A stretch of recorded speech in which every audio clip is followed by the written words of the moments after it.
Hello friends, welcome to my another mini blog. তো এক্সামের চাপে কিন্তু একদমই ভিডিও করা হয়ে উঠছে না। তো আজকে অনেক দিন পর বৃষ্টি দেখে কিন্তু মনটা বেশ আনন্দিত হয়ে গেছিলো। আর সেই মুহূর্তে আমি ছিলাম কলেজে, তাই চলে গেছিলাম কয়েকটা ভিডিও টেক করতে। তো কলেজে কিন্তু আমি একদমই পড়াশোনা করতে যাই না। তো তোমরা দেখতেই পাচ্ছ আমি কলেজে কি করতে যাই।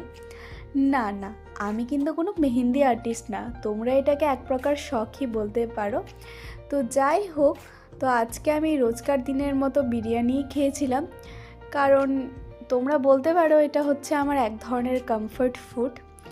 তো যাই হোক, বাইরে আজকে প্রচণ্ড বৃষ্টি হওয়ার কারণে ঘরে একা প্রচুর বোরিং লাগছিল, কিন্তু বিকেলের মধ্যে বৃষ্টিটা আবার থেমেও গেছিলো। তারপর আমার মন ভালো করতে আমরা একটু ঘুরতে বেরিয়েছিলাম। So it's all about today. Bye bye friends.